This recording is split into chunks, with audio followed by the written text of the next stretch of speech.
Hello there, and welcome to another edition of Dr. Greg and We're Monica. back again. We Yes. are back again. What are we going to talk about We're today? going to talk about salt. Salt it is. And salt has had a good name, salt has had a bad name. We all consume salt. A lot of times we're being told, have less salt. And then in other occasions, Yeah, some people crave it too. Not sweet stuff, some people often crave salty. salt too. So, what actually is going on with salt? And what's interesting to note is that as Americans, there are other societies like the Japanese that actually consume more salt than our recommended daily allowance, are doing absolutely fine with it, even though sometimes it is blamed for high blood pressure and heart disease. True, Japanese longevity is legendary.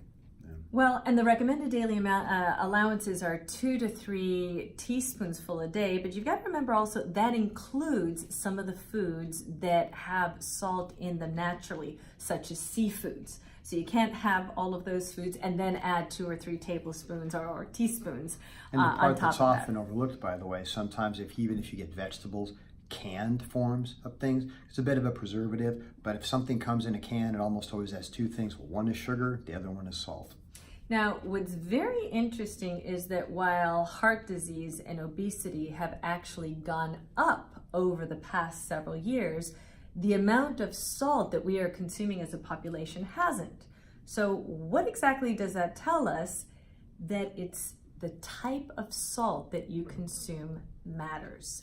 And there are 3 different kinds of salt. You have your regular table salt, you have what we call your sea salt, and then you have your Himalayan sea salt, I guess, but it's been up for hundreds of thousand years way up top, so it's not in the depths of the sea right now. So we're going to talk about all 3 of them. Okay. The big thing about your regular table salt, the thing with that is that it isn't necessarily naturally occurring. So you have, that's the one that we talk about when you see all the studies done on salt consumption. That is your table salt. It's your isolated, sodium chloride that you have. And it's the kind you find that's processed, that's in restaurants. And the problem with that is that it's an industrial product. It's made in factories, it's heated to over 1,000 degrees, and a lot of times aluminum hydroxide, which is an caking agent, and other chemicals are added to it. That's where some of the issues come in. So large amounts of those elements in isolation or by themselves can create those problems. I know we were talking about this a little bit earlier. So that could be a lot of it. Some of this, as always, want to be as accurate as we can. That final word is out on some things, but with some of these studies, you read if all salts are not created equally, is what the point of it is. If you take nutrients in combination, pretty much as they grow, it's a different effect than if you take one nutrient all by itself, kind of like with salt. So if you take one thing, or even iodine, which is put back in, which helps thyroid function, actually. The hypothyroid is almost endemic. There's a lot of cases of that. But if you were to study iodine all by itself, with not keeping in other factors, it's not the way it works in the real world. It's very laboratory based. So you've got to look at these things in a broader perspective. But the rule of thumb, generally, the more naturally occurring form, with things that are built up around the salt or anything else, generally it's better for your metabolism.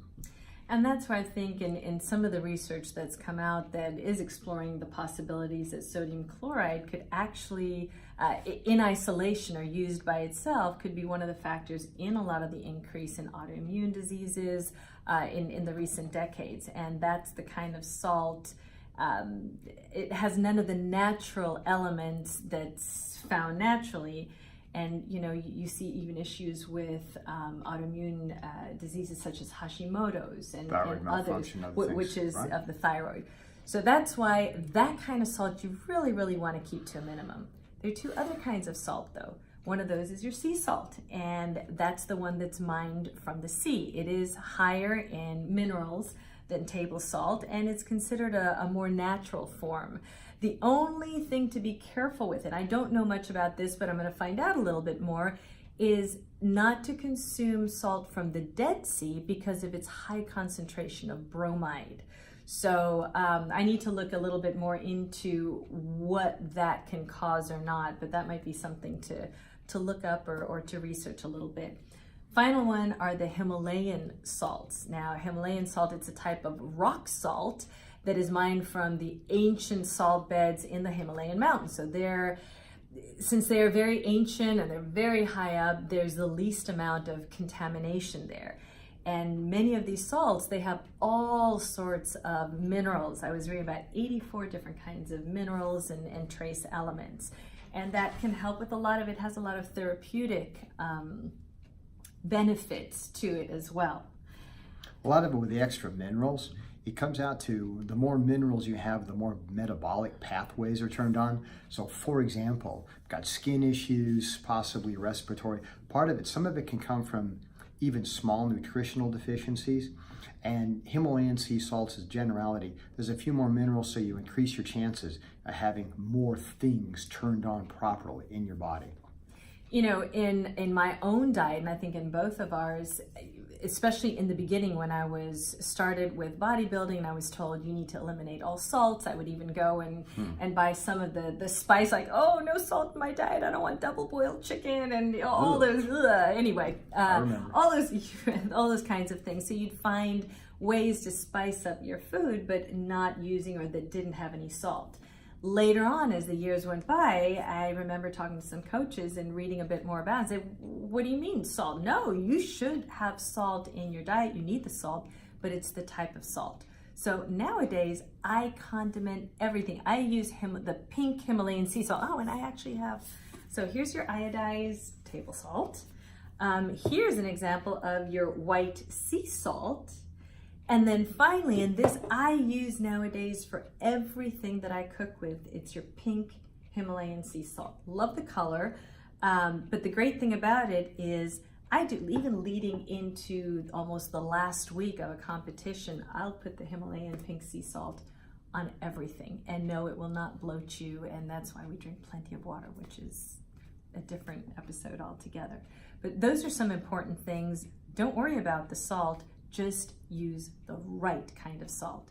And as we always say, everything in moderation. Anything else? We're good. Okay, I guess we'll see you next time. Take care.